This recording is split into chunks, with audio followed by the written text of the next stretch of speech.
തിരുവനന്തപുരം ശ്രീകാര്യത്ത് മണ്ണിടിഞ്ഞു വീണ അപകടത്തിൽപ്പെട്ട ഒരാളെ രക്ഷപ്പെടുത്തി 2 തൊഴിലാളികളാണ് മണ്ണിനടിയിൽപ്പെട്ടത്. ഡ്രൈനേജ് കുഴിയെടുക്കുന്നതിനിടെയാണ് അപകടം. ടിൻഡു ദാസുണ്ട് വിവരങ്ങളുമായി. ടിൻഡു, 2 പേർ മണ്ണിനടിയിലുണ്ട് എന്നായിരുന്നു പ്രാഥമികമായി ഉണ്ടായിരുന്ന വിവരം. ഇതിൽ ഒരാളെ രക്ഷപ്പെടുത്തിയെന്ന വിവരമാണിപ്പോൾ ലഭ്യമാകുന്നത്.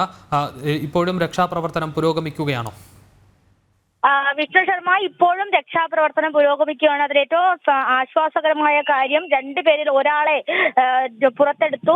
അയാളെ ആശുപത്രിയിലേക്ക് മാറ്റിയിട്ടുണ്ട്. പോത്തൻകോട് അയിരൂർപ്പാറ സ്വദേശി വിനയനാണ് രക്ഷാപ്രവർത്തനത്തിലൂടെ പുറത്തെടുത്ത് ഇപ്പോൾ തിരുവനന്തപുരം മെഡിക്കൽ കോളേജ് ആശുപത്രിയിലേക്ക് മാറ്റിയത്. ഇദ്ദേഹത്തിന് വളരെ കാര്യമായ പരിക്കുകളൊന്നും പറ്റിയിട്ടില്ല. ശ്വാസതടസ്സം പോലുള്ള പ്രശ്നങ്ങൾ മാത്രമേ ഇപ്പോൾ ഉള്ളൂ എന്നാണ് പ്രാഥമികമായി മനസ്സിലാക്കാൻ കഴിയുന്നത്. ഇന്ന് രാവിലെയാണ് ഡ്രൈനേജ് കുഴി എടുക്കുന്നതിനിടയിൽ 2 തൊഴിലാളികൾ മണ്ണിനടിയിൽപ്പെട്ടത്. ഒരാൾ ബീഹാർ സ്വദേശി, ഒരാൾ മലയാളിയുമാണ്. ബീഹാർ സ്വദേശി ദീപകിന്റെ പുറത്തെടുക്കാനുള്ള രക്ഷാപ്രവർത്തനമാണ് ഇപ്പോൾ പുരോഗമിക്കുന്നത്.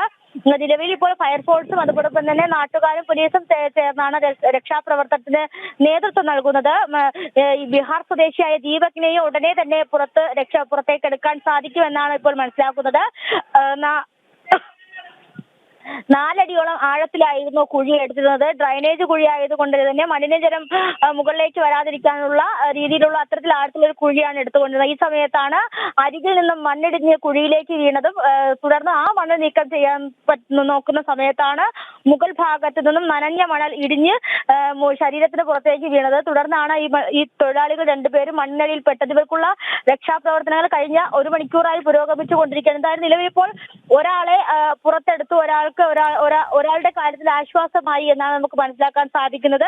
ഇദ്ദേഹത്തെ ഇപ്പോൾ എന്തായാലും മെഡിക്കൽ കോളേജ് ആശുപത്രിയിലേക്ക് മാറ്റിയിട്ടുണ്ട്. കാര്യമായ പരിക്കുകളൊന്നും ഇല്ല എന്നാണ് മനസ്സിലാക്കാൻ സാധിക്കുന്നത്. ഇപ്പോൾ ഫയർഫോഴ്സും അതുപോലെ തന്നെ നാട്ടുകാരും പോലീസും ഒക്കെ ചേർന്ന് രക്ഷാപ്രവർത്തനങ്ങൾ തുടരുകയാണ്. ഈ മേഖല എന്ന് പറയുന്നത് കുറച്ച് ഇടുങ്ങിയ ഒരു പ്രദേശമായതുകൊണ്ട് തന്നെ ഇളക്കമുള്ള മണ്ണാണ്. അപ്പോൾ ആ ഒരു പ്രശ്നമാണ് ഇത്തരത്തിൽ പെട്ടെന്നൊരു മണ്ണിടിച്ചിൽ പോലുള്ള സംഭവം ഉണ്ടായത് എന്നാണ് ഇപ്പോൾ പ്രാഥമികമായി വിലയിരുത്തൽ. എന്തായാലും ഒരാളെ രക്ഷപ്പെടുത്തിയിട്ടുണ്ടെന്നുള്ള ആശ്വാസകരമായ വാർത്തയാണ് പങ്കുവയ്ക്കാനുള്ളത്. ശർമ്മ. ടിൻഡു, അതോടൊപ്പം തന്നെ ഈ രക്ഷപ്പെട്ടയാളുടെ ആരോഗ്യനില സംബന്ധിച്ചുള്ള വിവരങ്ങൾ ലഭ്യമാകുന്നുണ്ടോ?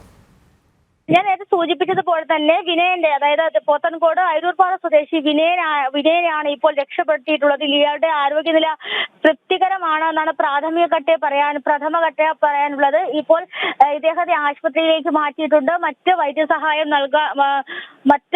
വൈദ്യസഹായം നൽകുന്നുണ്ടെന്നാണ് ഇപ്പോൾ മനസ്സിലാക്കുന്നത്. എന്തായാലും ഇദ്ദേഹത്തെ മെഡിക്കൽ കോളേജ് ആശുപത്രിയിലേക്ക് മാറ്റിയിട്ടുണ്ട്. ദീപകിനായിട്ടുള്ള രക്ഷാപ്രവർത്തനങ്ങൾ തുടരുകയാണ്. കൂടുതൽ ഫയർഫോഴ്സിന്റെ യൂണിറ്റുകൾ ഇവിടേക്ക് എത്തിയതും അതോടൊപ്പം തന്നെ തക്ക സമയത്ത് പോലീസിനും ഫയർഫോഴ്സിനും ഈ മേഖലയിലേക്ക് എത്തിപ്പെടാൻ കഴിഞ്ഞതുമാണ് വിനയനെ രക്ഷപ്പെടുത്താൻ സാധിച്ചത്. ഇനി ദീപകിന്റെ കാര്യത്തിൽ കൂടിയാണ് ഒരു ആശങ്ക നിലനിൽക്കുന്നത്. അദ്ദേഹത്തെയും എത്രയും പെട്ടെന്ന് തന്നെ രക്ഷപ്പെടുത്താൻ സാധിക്കുമെന്നാണ് മനസ്സിലാക്കാൻ സാധിക്കുന്നത്. എന്നാൽ 5ഓളം തൊഴിലാളികളാണ് ഈ മേഖലയിൽ, ഈ മണ്ണിടിച്ചിലുണ്ടായ മേഖലയിൽ ഈ ഡ്രൈനേജിന്റെ കുഴിയെടുക്കുന്നതുമായിട്ടുള്ള പ്രവർത്തനങ്ങളിൽ ഏർപ്പെട്ടിരുന്നതെന്നാണ് മനസ്സിലാക്കാൻ സാധിക്കുന്നത്. 2 പേര് കുഴിയിലായിരുന്നു.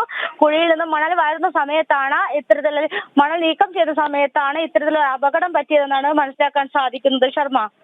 ശരി, ബീഹാർ സ്വദേശിയായ ദീപകിനായുള്ള രക്ഷാപ്രവർത്തനം പുരോഗമിക്കുകയാണ്. ടിൻഡു ദാസാണ് വിശദാംശങ്ങൾ നൽകിയത്.